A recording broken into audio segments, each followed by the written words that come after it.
Hello everyone, welcome to your channel Career Ladder. आज की इस वीडियो में हम आपके लिए लेकर आए हैं कि इंस्पिरेशनल मोटिवेशनल शॉर्ट स्टोरी, जिसको हम इंग्लिश में ट्रांसलेट करना सीखेंगे बहुत आसान तरीके से टेंसेस की हेल्प से। बहुत छोटी सी स्टोरी है, आप इसको एंड तक देखिएगा, आपको इंटरेस्ट आएगा। और हमारी आज की स्टोरी का टाइटल है द डिटरमिन्ड आंट। ठीक है, तो हम स्टार्ट करते हैं।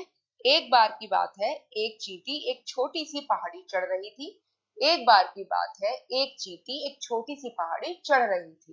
देखिए सेंटेंस के एंड पर ध्यान दीजिए, रही थी, ये कौन सा टेंस हो जाता है हमारा? Past continuous. और पास्ट कंटिन्यूअस में हमारे रूल होते हैं कि वर्ब की फर्स्ट फॉर्म का यूज करते हैं आईएनजी के साथ। अगर सिंगुलर सब्जेक्ट है तो वाज का यूज करना है, और अगर सब्जेक्ट हमारा प्लूरल है तो वर का यूज कर देना है, और वर्ब की आईएनजी फॉर्म इसमें लग जानी है। ठीक है, एक बार की बात है, इसको हम सीधे सीधे कहेंगे once upon a time। एक बार की बात है, once upon a time। एक चींटी एंड आंट। आंट कैसा है? यहाँ पर सिंगुलर सब्जेक्ट है, और हमने एंड का यूज इसलिए किया है कि आंट, ये जो ए है ये वॉवल है, इसलिए हमने इससे पहले लगाया ए एंड आंट। अब इसके साथ लगाएंगे हम वास, क्योंकि सिंगुलर सब्जेक्ट है। चढ़ना यानी क्लाइंब, और आईएनजी लगाएंगे इसके बाद, तो ये हो जाएगा क्लाइंबिंग। एक छोटी सी पहाड़ी, अ स्मॉल हिल। तो एक बार की बात है, एक चींटी एक छोटी सी पहाड़ी चढ़ रही थी। Once upon a time an ant was climbing a small hill। वह बार बार फिसल जाती थी, लेकिन कभी हार नहीं मानती थी। वह बार बार फिसल जाती थी। देखिए तीथी का यूज हो रहा है, लेकिन कभी हार नहीं मानती थी, यहाँ भी तीथी का यूज हो रहा है। तो ये कौन सा टेंस जाता है? ये हो जाता है पास्ट इंडेफिनिट। और यहाँ पर हमें क्या करना होता है? वर्ब की सेकंड फॉर्म का यूज करना होता है, अगर हमारा जो सेंटेंस है वो एफर्मेटिव है तो। ठीक है, अब वह बार बार फिसल जाती थी। देखिए अब जब कोई काम कंटिन्यूटी में हो रहा होता है बार बार, तो हम यहाँ पे एक फ्रेज का यूज कर देते हैं, हम कीप ऑन। ठीक है, या कीप का भी यूज करके भी हमारा सेंटेंस बन जाता है। अब ये है पास्ट इंडेफिनिट, तो यहाँ पर कीप की जो सेकंड फॉर्म है कैप, हम उसका यूज करेंगे। अब किस तरह से इस वाले सेंटेंस को बनाएंगे हम, ये देखिए। वह चींटी के लिए आया हुआ है, इससे हम लगाया शी। जाती थी, पास्ट इंडेफिनिट है, इसलिए हमने यहाँ पर कीप की सेकंड फॉर्म को रखा हमने कैप। अब कोई भी काम जब कंटिन्यूटी में हो रहा है तो कीप के साथ जो वर्ब लगाते हैं हम उसमें आईएनजी फॉर्म का यूज करते हैं। तो एक ही बात है, पास्ट इंडेफिनिट तो कीप का सेकंड फॉर्म हो गया कैप, और फिसलने की इंग्लिश होती है स्लिप, तो इसमें आईएनजी फॉर्म हो जाएगी इसकी स्लिपिंग। तो शी कैप्ट स्लिपिंग। अब हमें बार बार यानी अगेन एंड अगेन एक्सेट्रा कुछ भी लिखने की जरूरत नहीं, वह बार बार फिसल जाती थी, शी कैप्ट स्लिपिंग। लेकिन बट कभी हार नहीं मानती थी, ये हो गया पास्ट इंडेफिनिट, लेकिन इसमें हो रहा है यूज कभी नहीं का, तो हम यहाँ पे लगाएंगे नेवर। और हार ना मानने की इंग्लिश होती है गिव अप। पास्ट इंडेफिनिट होने की वजह से गिव की सेकंड फॉर्म का यूज हो जाएगा गिव, तो हमारा जो गिव अप है उसको हम लिखेंगे गिव अप। वह बार बार फिसल जाती थी लेकिन कभी हार नहीं मानती थी, इसको हम इंग्लिश में कहेंगे she kept slipping but never give up. आखिरकार कई प्रयासों के बाद वह सफल हो गई। वह सफल हो गई, सेंटेंस के एंड पर जरा ध्यान दीजिए, ये पास्ट इंडेफिनिट सेंटेंस है। ठीक है, आखिरकार यानी इसको हम कहेंगे हम फाइनली। कई प्रयासों के बाद, आफ्टर कई प्रयास, मैनी अटेम्प्ट्स।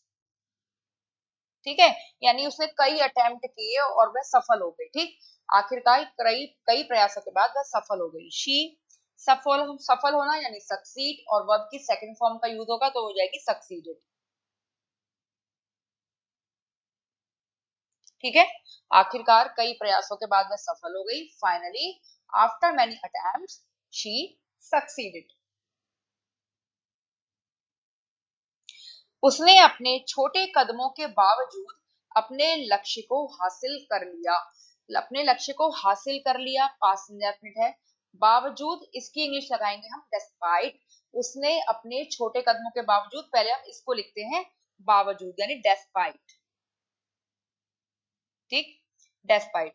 उसने अपने छोटे कदमों के बावजूद यानी डेस्पाइट क्या चीज लगाएंगे?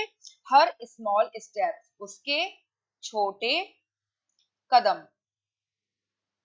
ठीक है, डेस्पाइट हर स्मॉल स्टेप्स, उसने अपने लक्ष्य को हासिल कर लिया। देखिए ये जो उसने, जो यहाँ पे सब्जेक्ट है, इसको हम ज्वाइन करेंगे इस वाले पार्ट के साथ कि उसने अपने लक्ष्य को हासिल कर लिया।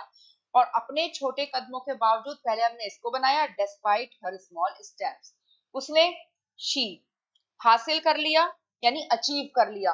और वर्ब की सेकंड फॉर्म का यूज होगा क्योंकि ये पास्ट इंडेफिनिट है, तो अचीव्ड। ठीक है, शी अचीव अपने लक्ष्य को, हर गोल।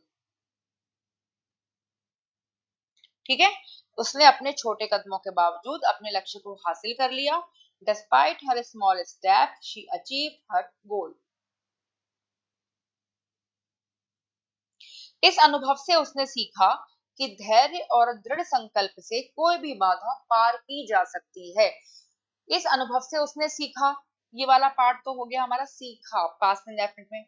लेकिन कि धैर्य और दृढ़ संकल्प से कोई भी बाधा पार की जा सकती है, यहाँ पर शक्ति वर्ड का यूज हो रहा है, तो यहाँ पर हम कैन का यूज करेंगे। ठीक है, तो इस अनुभव से, पहले हम इसको बनाएंगे, इस अनुभव से, फ्रॉम दिस एक्सपीरियंस, उसने सीखा, पास्ट टेंस लगाना है, तो शी लर्न। सीखने की इंग्लिश लर्न और वर्ब की सेकंड फॉर्म लग गई तो ये हो गया लर्न। क्या सीखा? दैट, कि धैर्य और दृढ़ संकल्प से कोई भी बाधा पार की जा सकती है।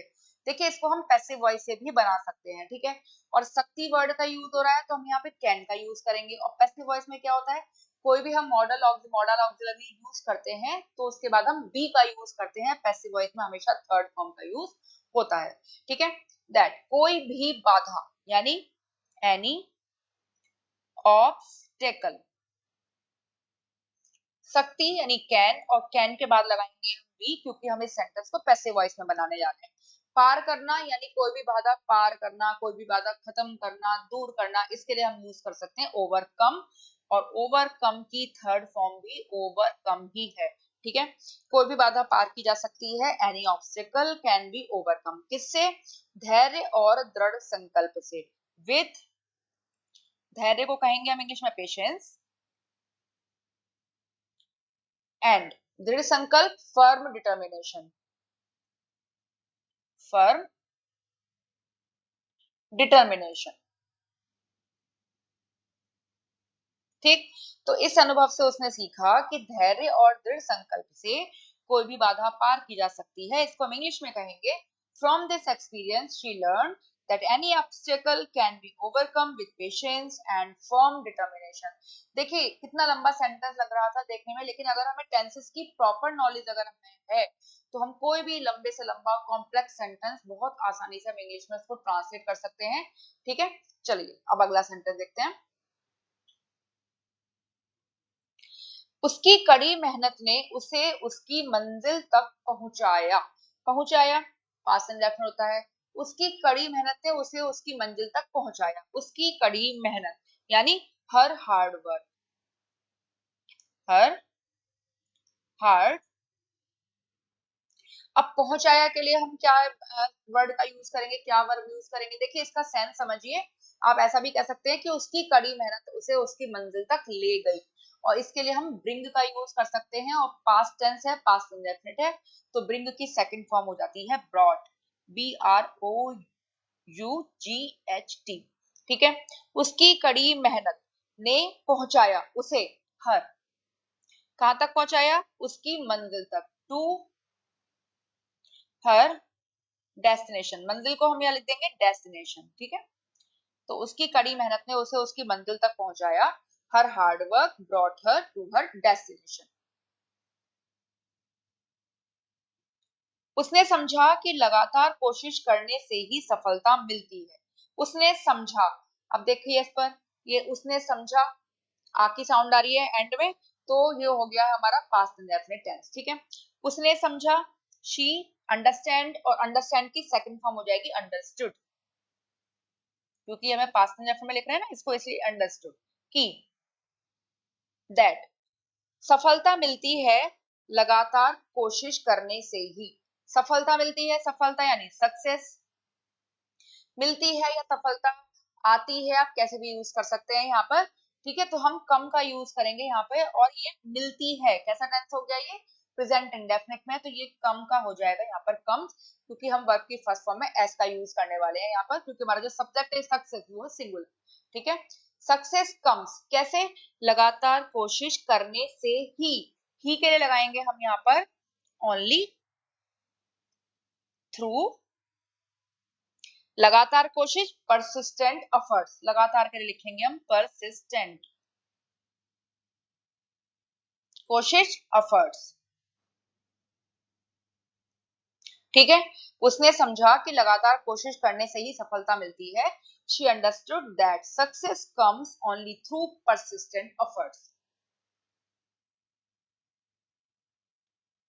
चींटी की कहानी हमें यह सिखाती है कि कभी हार नहीं माननी चाहिए। चींटी की कहानी हमें यह सिखाती है, ती है, ये हो गया हमारा प्रेजेंट इंडेफिनिट। ठीक है, तो प्रेजेंट इंडेफिनिट में क्या करना है, हमें वर्ब की फर्स्ट फॉर्म में एस या ईएस लगाना है, अगर हमारा सब्जेक्ट सिंगुलर है तो, और प्लूरल है तो केवल वर्ब की फर्स्ट फॉर्म का यूज कर देना है।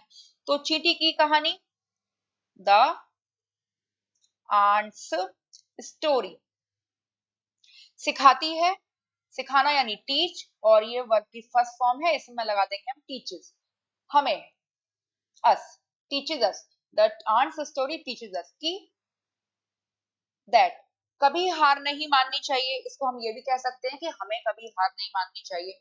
ठीक है, अब चाहिए आ रहा है तो हमें शुड का यूज करना है, तो वी, अब चूंकि यहाँ पर सब्जेक्ट नहीं दिया हुआ है, ठीक है, कि कभी हार नहीं माननी चाहिए, लेकिन चींटी की कहानी हमें यह सिखाती है कि हमें कभी हार नहीं माननी चाहिए, तो यहाँ पर हम वी का यूज कर देंगे, और चाहिए के लिए लगाएंगे हम शुड, नहीं आ रहा है तो नॉट, और हार मानने का हमने क्या बताया था, हार मानने के लिए हम यूज करते हैं गिव अप, तो वी शुड नॉट, लेकिन लेकिन कभी नहीं आ रहा है, इसलिए हमें नॉट की जगह हम क्या यूज करेंगे, नेवर,